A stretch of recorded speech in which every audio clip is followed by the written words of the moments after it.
বাপ তোদের ফাঁকি দিয়ে চলে গেছে, কিন্তু আমি তো আছি, তোদের বাণিজ্য যেটা।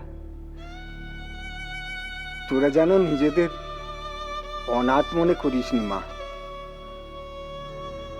হ্যাঁ রে, তোদের মা কোথা? মা ও ঘরে আছে ভাইদের কাছে। বৌমা যদি একবারটি এখানে আসেন। ও হ্যাঁ, বাইরে দেখলুম নীলু ঈশ্বর কি সব ছলা করছে, তো ওদেরও একবার আসতে বল।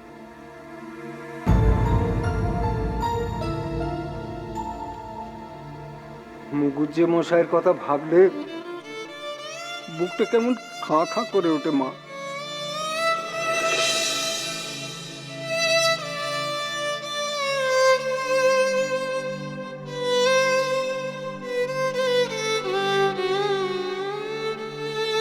আমাকে ডেকেছেন বারুজ্জে মশাই? হ্যাঁ বৌমা, দেখো বৌমা, তুমি আছো, সারদা আছে, পেছন্ন আছে, তোমরা সবাই আছো। তোমাদের আমি একটা কথা বলতে চাই। দেখো, এই জয়রামবাটিতে মুকুজ্জে মশাই ছিল একজন নিষ্ঠেবান শাস্ত্র জানা নামকরা পণ্ডিত। তার অবর্তমানে তোমাদের যাতে কোনো অসুবিধে না হয় সেই জন্য আমার দোর তোমাদের জন্য সবসময় খোলা রইল। আগে আপনি কি বলতে চাইছেন? আমি বলতে চাইছি, মুকুজ্জে মশাইয়ের শেষ কাজের সব খরচ খরচা আমার। বৌমা, এই পুণ্যটুকু থেকে তুমি আমায় বঞ্চিত করো নি। মা সিংহবাহিনী মন্দিরের কর্মকর্তারা যে সব খরচা বইতে চাইছে। সে কি কথা? আমি থাকতে বর্দার শ্রাদ্ধ শান্তির সব খরচই আমার। ও নিয়ে কাউকে ভাবতে হবে না, ও কাজ আমি করব। ও, তো তুমি কি বলছো বৌমা? জ্যাঠা, খুড়ো, আমাদের নিয়ে আপনাদের ভাবনা দেখে মনে হচ্ছে সত্যি আমরা অনাথ তৈরি, কিন্তু বাবার শেষ কাজ আমরাই করব। না হলে যে বাবার আত্মার শান্তি হবে না। আপনারা সর্বক্ষণ আমাদের সঙ্গে থাকবেন, পাশে থাকবেন, আমাদের এগিয়ে দেবেন। বিপদে আপদে আপনারা ছাড়া আমাদের আর কে আছে বলুন? বেশ মা, বেশ। বিপদে আপদে তোরা আমার কাছে আসবি। বৌমা, বাণিজ্য বাড়ির দোর খুলে যেতে তুমি যেন কোনোদিন সংকোচ করো না। ও ঘরে আমার ছেলেরা আছে, আমি সেখানে যাচ্ছি। শুরু হয়ে গেল প্রস্তুতি রামচন্দ্র মুখোপাধ্যায়ের পারলৌকিক ক্রিয়ার। তার ভাইয়েরা উঠে পড়ে লাগলো। তারা রামচন্দ্রের ছেলেদের নিয়ে গাঁয়ের মাথা বারুজ্জে ভাইয়েদের ভিটেতে পৌঁছে গেল শ্রাদ্ধের নিমন্ত্রণের জন্য। বারুজ্জে ভাইয়েরা দুহাত তুলে আশীর্বাদ করলেন রামচন্দ্রের ছেলেদের। রামচন্দ্রের শ্রাদ্ধানুষ্ঠানে বাদ পড়ল না গাঁয়ের কেউই। যথা দিনে সম্পন্ন হল শ্রাদ্ধের যাবতীয় কাজ। ব্রাহ্মণেরা উপযুক্ত দাম পেয়ে খুশি। নিমন্ত্রিত অতিথি যারা, তারা খুশি শ্রাদ্ধের ভোজ খেয়ে। সবাই দুহাত তুলে আশীর্বাদ করে গেল রামচন্দ্রের ছেলেদের। দেখতে দেখতে নিয়ম ভঙ্গের পালাও সাঙ্গ হল। ফিরে গেল সব আত্মীয় স্বজন যে যার জায়গায়। এখন আবার গোটা বাড়িতে একা শ্যামা সুন্দরী। ছেলেরা ফিরে গেছে যজমানিতে, কেউ বা চাষের মাঠে। শ্যামা একা ঘরে মেঝেতে বসে রামচন্দ্রের শূন্য শয্যার দিকে চেয়ে। মা,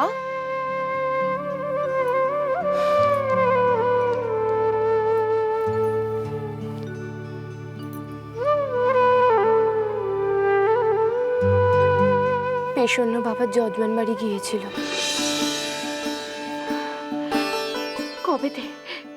কবে রে সারদা ওরা পেশন্যকে কাজে রাখতে চাইছে? পেশন্যর এখন 1 বছর কালা সৌজমা। তেনারা 1 বছর পরে দেখা করতে বলেছেন। বড়দারেও জজমেন্ট বাড়িতে তাই বলেছে। একে ঘরে চাল বাড়ন্ত, ওদের পাতে কি দেবো ভেবে পাচ্ছি না মা। আমরা নয় 1 ঘুঁটি জল খেয়ে থাকতে পারবো, কিন্তু কালী আর অভয় ওদের কি করে বুঝ দেবো?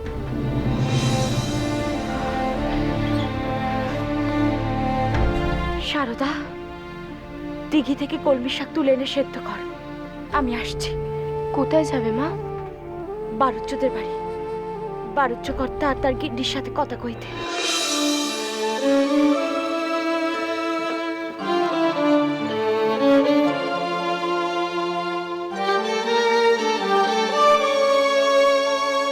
মা বারুচ্চে বাড়িতে গেল? সেখানে কেন গেল মা?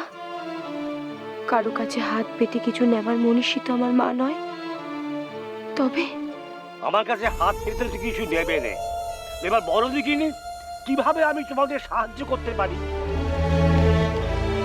আমি গায়ে গতরে খেটে ভাতের জোগাড় করতে চাই। আপনাদের তো মেলা জমি, দিনভর লোকে কাজ করে সেখানে,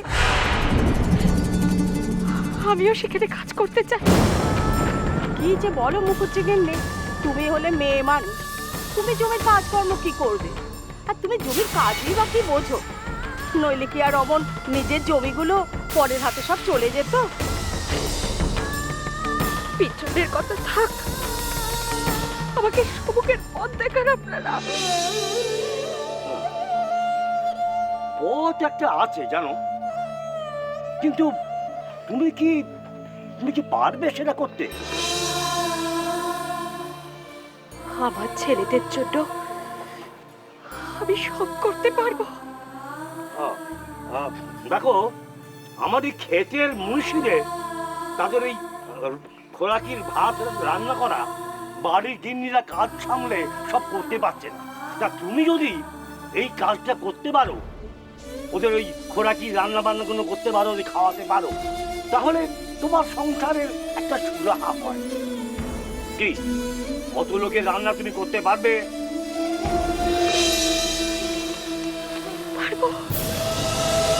শোনো, ওই আমরা বাড়ির গিন্নিরা কিন্তু ওর হাত লাগাতে পারবো না, তোমার সব একা করতে হবে। পারবে তো?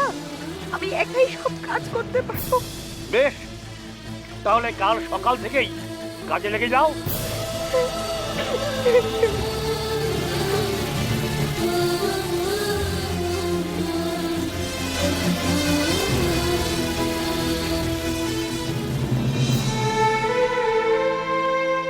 বুঝলে গিন্নি, মুখুজ্জি সারা জীবন ওই শাস্ত্র চর্চার জ্ঞান চর্চা না করে যদি নিজের জমিতে একটু মন দিত, তাহলে আর তার বউকে আজ পরের ক্ষেতের মুন্সিদের ভাত রান্না করতে হতো না। সব কপাল কপাল।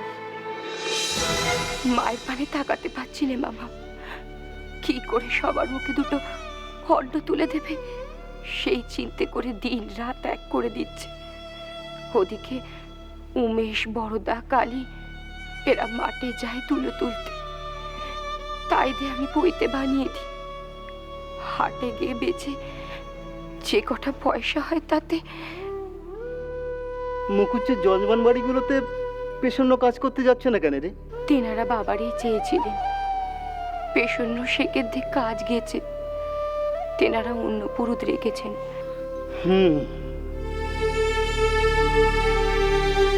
কিন্তু এই অবস্থা তো বেশি দিন চলতে পারে না মা। এতগুলো হা করা মুখ ভরাতে গেলে মেলা টাকার দরকার রে মা। মাঝে ভেবে কোনো কুল কিনারা পাচ্ছি না গো মামা। তুই কিছু করতে পারিস নে? আমি আমার সব কিছু যে মা কালীর চরণে দিয়েছি গো মামা।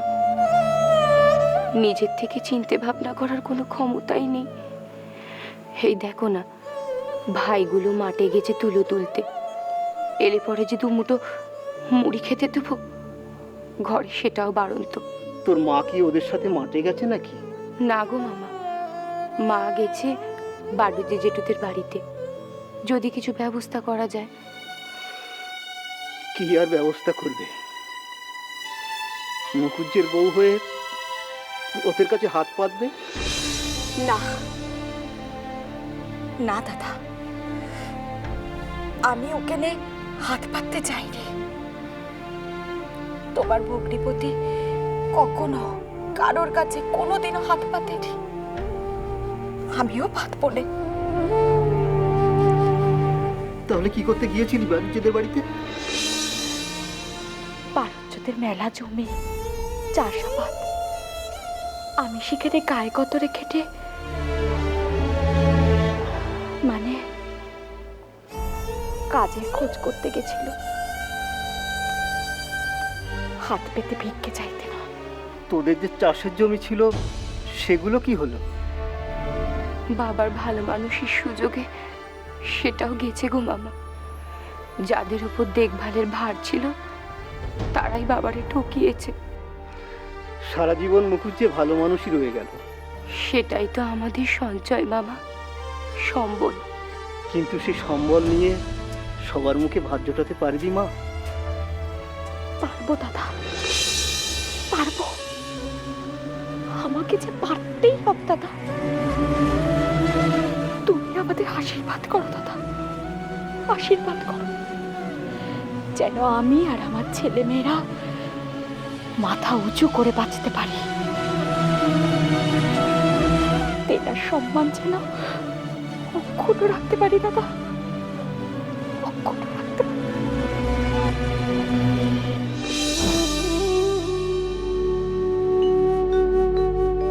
কতদিন হয়ে গেল তুই সেখানে যাস নে বলতো রামনাল? তোর খুড়ো তোকে সেখানে কাজ পাইয়ে দিলে, এখন তুই যদি সেখানে না যাস গদাইয়ের তো অখ্যাতি হবে রে বাবা। বল দেখি তেনারা কতদিন তোর জন্য অপেক্ষা করে থাকবে? দক্ষিণেশ্বরের মন্দিরে কাজ করবার জন্য পুরোহিতের কি অভাব? তারপর যদি তেনারা নতুন কোনো পুরোহিত ঠিক করে ফেলেন, তুই আর দেরি করিস নে বাবা, তুই যা। যাওয়া তো উচিত, আমি যেতেও চাই, কিন্তু নক্ষী তো, নক্ষীর কথা ভাবছিস তো? সে নিয়ে চিন্তা করিস নে, সে আমি ওকে ঠিক সামলে নেব খন। কি করে সামলাবে মা? ও কখন কি করছে কি না করছে সবই তো আমরা দেখছি। একবার তো মরতেও গেছিল, ফের যদি। আমি ওরে ঠিক চোখে চোখে রাখবো। ঘরের দেখভাল, শিবরামের দেখভাল, শিবরামের পাঠশালা, এইসব করে তুমি লক্ষ্মীরে কেমনে চোখে চোখে রাখবে বলো তো? রাখতে হবে রে বাবা, রাখতে হবে, সে আমি ঠিক রাখবো। কিন্তু তুই আর এখানে থেকে তোর ভবিষ্যৎখানা নষ্ট করিসনি, তুই সেখানে চলে যা। ও মা, সে কোথায় গো? লক্ষ্মী? নক্ষী? ওকে তো এক্ষুনি দেখলাম সাজিপুরে ফুল তুলে এনেছে, হয়তো ঘরের দিকে গেছে। ঘরের দরজা তো বন্ধ, একা একা ঘরে কি করছে? চলো তো দেখি, চলো। লক্ষ্মী, ও লক্ষ্মী। ও মা, লক্ষ্মী মা, কি করছিস রে মা?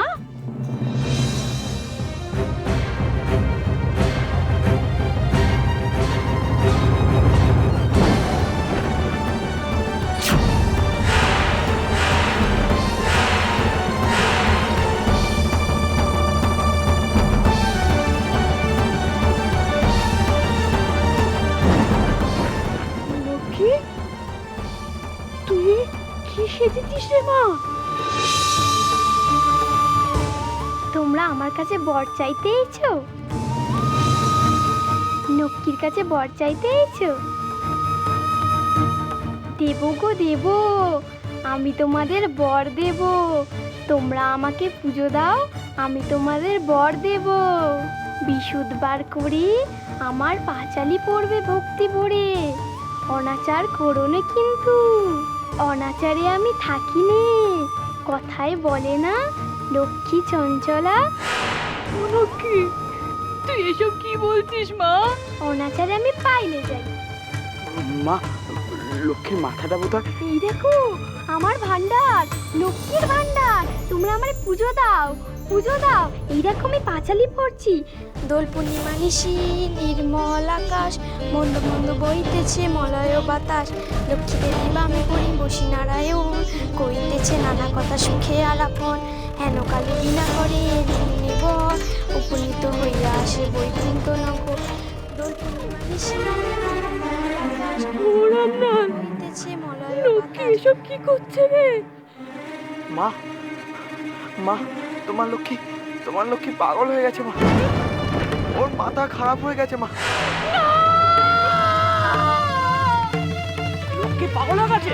আরে বুঝলে না, গদাই পাগল আর ভাইজিটাও পাগল। এই বয়সে সোয়ামিনীর উদ্দেশ, শোকে ওর মাথাটা গেছে।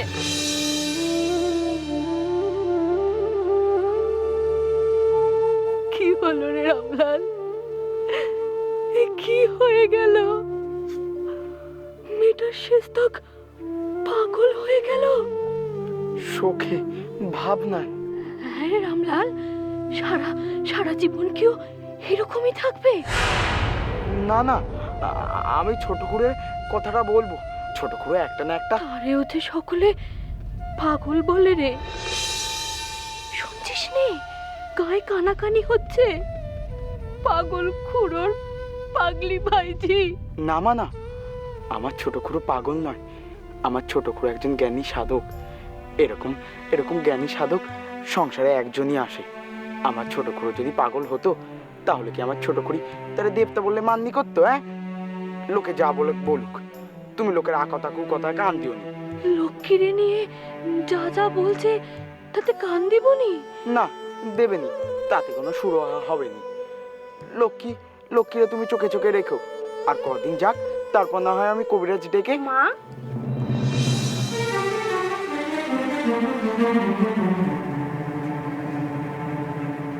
তোর হাতেটা কি রে মা?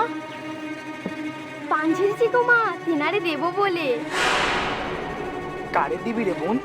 আমার লজ্জা লাগে বলতে, তোমাদের জামাই আইছে না, তারে পান খাওয়া বলি। যেন তো মা, খুড়োর মতো তোমাদের জামাইও পান খেতে খুব ভালোবাসে। আমি তেনারে পান দিয়ে আসি।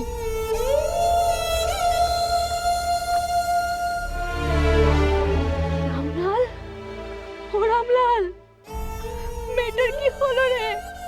আমি তো কিছু বুঝতে পারছি নি। এবার তুমি বলো তো মা, লক্ষ্মীরে এই অবস্থায় ফেলে আমি কেমনে দক্ষিণেশ্বরে যাই? না বাবা না, এরম করিস নে বাবা। তোকে দক্ষিণেশ্বরে যেতে হবে। লক্ষ্মী শ্বশুর ঘর গেছে, কিন্তু বাপের ঘরে যাতে ও দু মুঠো দুবেলা খেয়ে পেরান ধারণ করতে পারে, তার ব্যবস্থা তো তোকেই করতে হবে বাবা। হ্যাঁ বাবা, আমি যা বলছি তাই শোন, এর অন্যতা করিস নে। এতে হিতে বিপরীত হবে বাবা।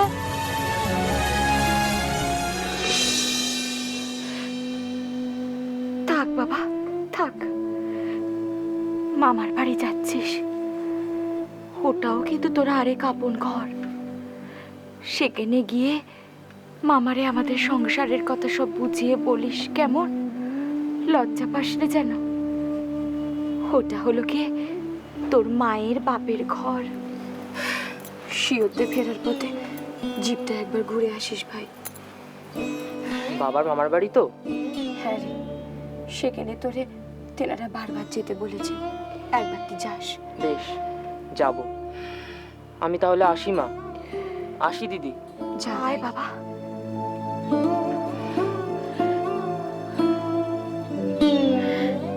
কি দুর্দশা মায়ের।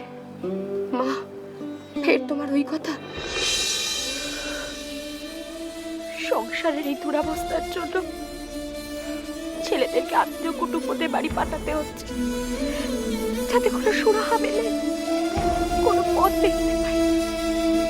কিন্তু সারদা, সত্যি কি কোনো পথের অধিশ পাবো?